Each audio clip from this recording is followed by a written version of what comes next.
Welcome to the Uncle Ali podcast with me, your Uncle Ali, here again with Cousin Wes. Cousin Wes, did you see the Darren Till and the Tommy Fury press conference? I haven't, man. I was flat out this week. What happened? Well, that's what we're talking about today, and there was drama. Darren said, listen, Tommy, if I don't win, I'll just head kick you and knock you clean out. And Tommy went, well, that's got to be a real fight. And this is a boxing fight, and if it was a real fight, Dan would absolutely blather him because he's an MMA fighter and a good one at that.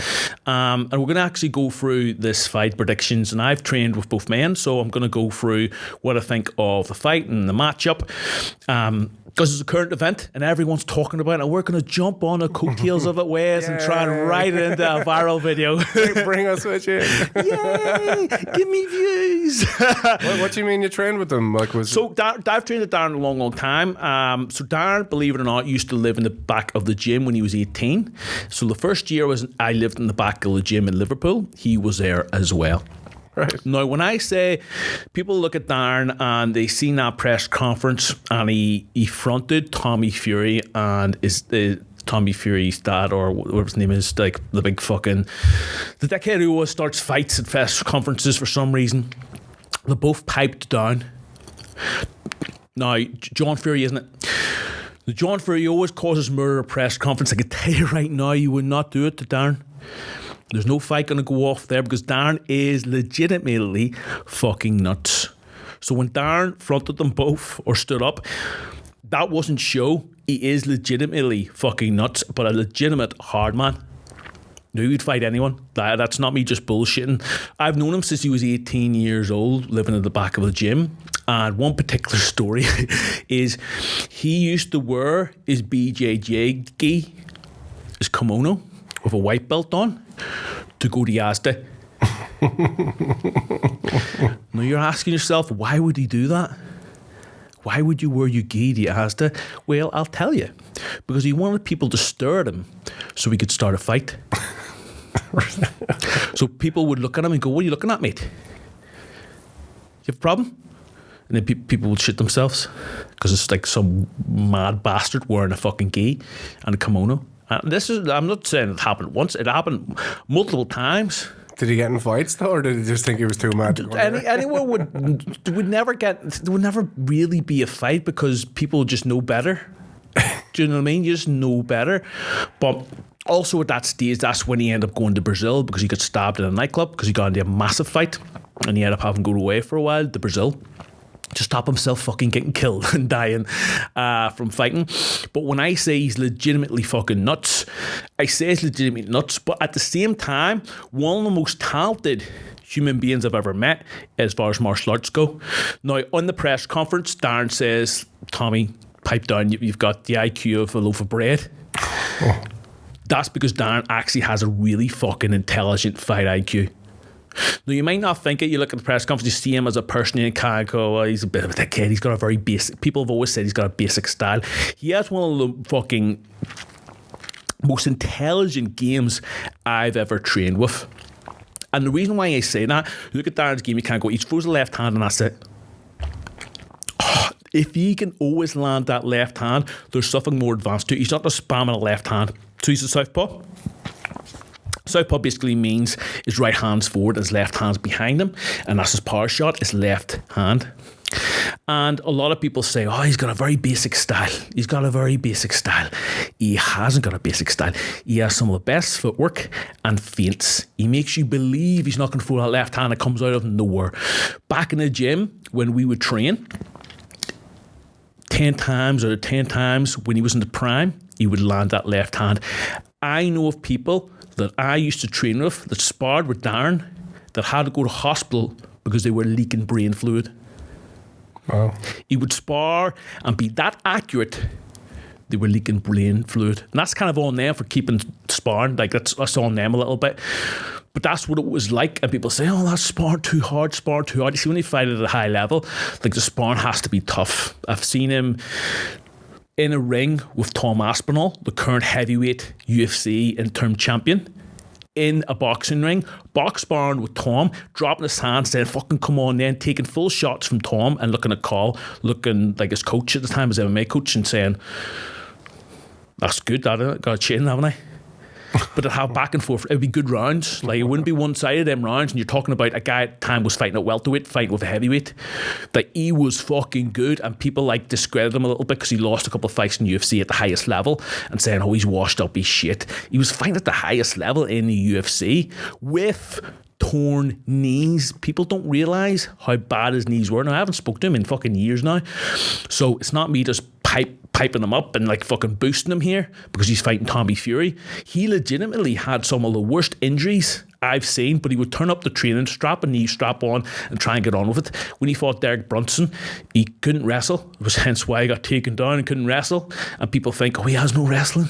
No, he legitimately has good wrestling. He used to train with Mike Grundy and they had back and forth rounds, and Mike Grundy's a high level of wrestler.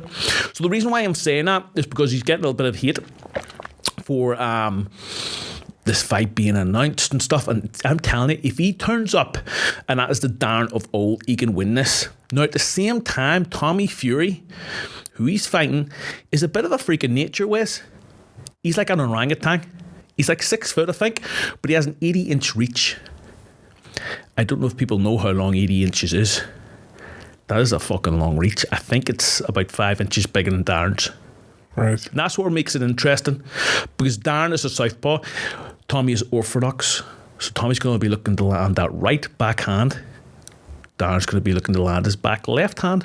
So it's all about the front foot. Now, people who don't know what I'm talking about here, you're obviously not a fighter, but like, listen, if you've got two opposing stances, the fight is in the footwork, which is where Darren is really, really fucking strong. He can win that. However, Tommy has really big fucking long reach. And that is scary because you don't realise how long that is. And what people don't know about reach in MMA and boxing is that if you see someone at a certain height, you have a preconceived opinion of how long their reach is because of their height. Tommy's deceiving because he may be only 6 foot, but he has a reach of someone taller. So you can't treat him like a 6 foot athlete. You have to treat him like someone taller. And that's where it may cause issues. Now, on top of that, Tommy has a really good jab. Like, it's legitimately a good jab. Now, whilst Tommy, most of his opponents have been journeymen early on in his career, that's the way it should be in boxing. No discredit to Tommy. His last two opponents were like, all right. But here's the thing. Tommy struggled against KSI because KSI jumped around and has an unorthodox style. Now, the reason why I'm mentioning that, if he fights Darren Till has an unorthodox style for a boxer. It's very loose, lots of fakes, footwork. It moves a little bit different. When you box with an MMA fighter, it's a little bit different and throws a boxer off. So that's where the advantage comes for Darren. If he comes into this fight and he's able to stay loose, be the Darren of old, unorthodox, he's going to land that back left hand potentially and win this fight. But if he's like he performed in his last fight, for those who don't know, Darren had a boxing fight and he was very high guard, very stiff. He wasn't like the old loose Darren. He changed his style slightly. Nothing wrong with that, but that's more of a traditional boxing style. And if he has that style against Tommy Fury, then that's going to cause a few issues, because it's an easier style for Tommy to game plan against, because the Darren of old, who was loose, that was flowy, that did loads of fakes and threw that left hand, you cannot replicate that with any sparring partner in the gym. It's just fucking different. And it sounds like this, like I said, I was trained with both. So Tommy Fury came to the gym when he was 16, and he was technically really good at a 16-year-old. Like, he was big at 16, and he was a good boxer at 16. So you can only imagine what he's like now. And I remember I did a round with him in the cage when he was younger. And I distinctly remember, because years later I remember seeing him on Love Island and stuff, and went, fucking hell, he was in the gym. And he had a good jab back then. But the one thing he did struggle with potentially was because the pace was quite high in MMA. It was quite strict. It was quite... The rounds were fast. You weren't getting a lot of break. The pace was quite high, because when we were box sparring, we would keep the pace really, really high, because for us it would be kind of a break. We'd only be using one weapon, and that's our hands. So that could be a potential way for Darren to win this fight as well. Pace. Was Darren spoken about in the press conference? He mentioned that his way to win would be to pressure Tommy and make him quit. Now, in my opinion, Darren's going to win because he's got a really good fight IQ, fake and play with Tommy. But who knows? And as I say, Darren was one of the most talented people I've ever trained with. His only downfall was potentially being slightly undisciplined at times. Like you can see in his physique now, he's got a little bit more weight on him. So if he can pull that back, potentially really easy fight. Not a really easy fight. I don't want to be disrespectful like that, Tommy, because it's not a really easy fight. I take that back. It's an easier fight for him if he's disciplined. If he's not, it's a hard fight. Does that make sense? And like I'm telling you right now, I'm just reading my notes here because I have a few things to mention. Like when I say he's legitimately nuts, here's another story about Darren. He was bet one day he wouldn't get his penis pierced. He said, I'm going to get my penis pierced. I went, no, you won't. You'll never do that. Everyone kept egging him on. Well, you won't get that. He ended up getting his penis pierced and it got infected. Fucking green stuff. And Darren was the type of person who would just get his dick out randomly in the gym. Like, he would just get it out. He was proud of it. And to be fair, it's you know what I mean? Some people, moving on. To be honest, it's a pretty big dick for a guy, you know what I mean? No shade. Like, he used to just fucking randomly get it out. And so he got a pierce and it was fucking killing him. It was green. He says, there's green stuff all over it. It was getting infected. So he ended up having to get that removed. So that's the type of shit he would do. He would just do random shit like that in the gym. Legitimate fucking nutcase. As I say, people used to get knocked out all the gym when we were sparring with them. Like, someone had a broken eye socket, broken noses, leaky brain fluid. Like I said, I remember back in the day when I used to spar him, he was one of the spars you'd go, fuck me. Like, it felt like an actual fight, the anxiety, because you felt you knew it was going to be a real fucking fight. Like, it was a real fight because he had the potential any moment to put you on your knee, to drop you, whereas most people didn't. And at that time he was fighting a welterweight, so he was only one weight class heavier than me, so I had no excuse. I couldn't go, because you're too heavy. Like, nah, he was one weight class heavier, and his shots were fucking hard, and he's the only person in the gym that ever kind of hit me with a headshot where it wobbled me. Like, I got hit. He kind of used to aim for behind the back of the head and the side of the head, and he hit me one day with his left hand, but it was like over the top, and it kind of hit me the side of the head. And I felt my legs go, and I did like the chicken dance. I did like a chicken dance in the gym, and he turned around and me and went, you fucking taking the piss? Because I used to be one of the people who could take the shots. I'm like, nah, fucking, it was a good shot. And I remember thinking, fucking, either my chin's going a little bit, or he's getting better. And I think it was a little bit of both, because I was getting older, and at that time I had a fractured back, so I was still sparring. Like, I'd still spar during this period of time I was training with him. I was injured, but I would still turn up for him in his fight camps to help him for his fights, because he needed the training, and like, I was a decent level to help him. And like, he was fucking one of them people you'd go into sparring with, and like, you know that left hand's coming, but fuck it, can you stop it? No. Because he could set it up so well. There's no fucking, as I say, I'm not trying to boost him here. That left hand came out of fucking nowhere. And it would be subtle things like the footwork changing, a tiny little fake, drawing you out, trying to beat you into throwing that right hand, and then countering straight off the bat. His accuracy and timing was unparalleled with anyone I'd ever trained with at that time. And there's a lot of good fighters I trained with. And it's so hard to replicate someone like that. Now, you have to remember, for most of this time, he was injured. Like, when he was training, he was injured. And super glue mindset. Like, no, not even super glue mindset, because with super glue you can still train. It's like mostly like,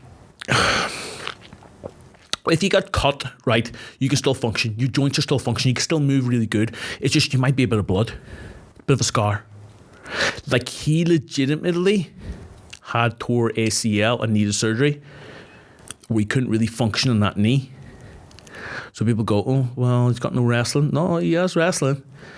Like, he trained with high level wrestlers in Brazil and UK when he moved back home for a long period of time.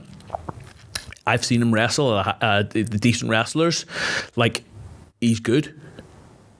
He has experience. He knows how to defend. But I don't know what he's like now, but this is back when he was training wrestling. But the issue was his knees. And then as he got older, obviously, then he went up a weight class, which I think one of the most advantages to Darren was fighting at welterweight, because he was humongous at welterweight. And that's that for me. If he can show up, the old Darren, he's winning this fight. I mean, like, and this is no joke. Like, there is a potential he could fucking head kick Tommy Fury in this fight. Like, if Tommy does turn around and do something that's tries to be a cheeky cunt, he will just head kick him and knock him clean out with a head kick in the middle of the box ring, because he doesn't give a fuck. When I say that, he legitimately doesn't give a fuck, and that's why he's so fucking good. It's also like two sides of the same coin. It's a good thing, but also a bad thing. He doesn't give a fuck, so it also means like that type of guy will maybe miss the weight the odd time, because it's like, oh yeah, don't give a fuck. Does that make sense? So like, you don't give a fuck, that's why you're so good, but it's also maybe why you self-sabotage slightly. Why, you said earlier on they're getting some hate about the fight. What's that about? What kind of hate? What? So Darren has come off a couple of losses within the UFC, and people thought he ran away from the UFC. He actually asked to take a break from it because he had knee injuries, needed to recover. He took a couple of losses, and people are slagging him off because he lost. You have to remember, he lost to the current middleweight champion, who he was beating. He looked fucking great. He lost to other top contenders. He never lost to bums. He lost to the best people and was always headlining fights. And people giving him hate because he went over to UFC and had like a couple losses in a row. It's like, what do you mean? A couple losses in a row? He's fighting at the highest level. You have these random trolls on the internet like slagging him off for, oh, you're a bum. What? He's a bum because he's fighting fucking top 10 opponents and putting them on their hole. And then decides to willingly take a break and walk away from the UFC to box and recover his knees, because he's headlined every single fight since he was fucking in his early 20s. Like, he's been headlining fights since he was in his early 20s, since he was in the UFC. Since he beat Cerrone, he's been headlining fights, top of the bill. He's been walking into fights with knee injuries, and now people are turning around and saying, oh, he's fighting Tommy Fury, cop out, fucking run away from the UFC, fucking you're a bum, you're not winning this. Let me tell you right now, at any fucking moment, if he wants to turn this on and win this fucking fight, he's winning the fucking fight. There's no doubt about it in my mind. The kid is talented, but people have that short memory, and it's like he is the highlight for me. Like, when I say he's the most talented fighter I've ever trained with, there's no joke about that. That makes sense? And what do you think personally about people, when they're pairing up from MMA and boxing? Like, is that something you think is good for the sports? Do you think it's... I think crossover's good, but like Darren pointed out, like, when a boxer tries shit talking an MMA fighter, it's like, chirp it down a little bit. You know what I mean? You're playing a sport. We're fighting. There's two differences there. Do you mean at any moment if I want to leg kick you, take you down and choke you unconscious, you're dead? But isn't that... It's got to be strange then, because it's like fighting with half of your toolkit. Absolutely. It's always a disadvantage to the MMA fighter. It's why you don't see great results. Like, obviously, listen, if you're a boxer and you've dedicated 20 years of your life to just boxing, you're always going to have the advantage, and the MMA fighter's always going to be a disadvantage. The chance of you winning, not super high. For a lot of the time, the MMA fighter just wants to make a payday, because there's a little bit more money at a higher level of boxing than there was MMA, and it's like a big attraction, and that's why most people go over and turn over. It's like they make a little bit of money, and I agree to it. Like, absolutely. Like, if Darren beats Tommy Fury, getting the Jake Paul fight would be fucking perfect for him. Like, so that's good payday, and the build-up's brilliant. Like we've seen with Tommy Fury and Darren already, the build-up's fucking fun to watch. Because he's animated, like, he's quick, he's sharp, and he's on the ball, and he's not scared to talk shit. But at the same time, Tommy Fury has that bit of a contrast where he's like quite calm. but he's not afraid to engage either and get involved in shit talk. And I think the contrast between the both in the build-up to this is going to be brilliant. And I think the fight will be brilliant as well, because you've got an Orthodox fighter fighting a Southpaw. I think they're both going to be looking to land that back left hand. I'm interested to see what Darren turns up. And if the Darren of old turns up, it's going to be a fucking really good night for him. But if he turns up out of shape and he doesn't, it's going to be a hard fight for him. If you're on YouTube, let me know what your fight predictions are in the comments. What do you think? If you're on Spotify, please do me a favour, give it 5 stars. And if you've tuned in to listen, this is a little clip on Instagram, drop me a follow. Ali McLean X. And we'll see you next week.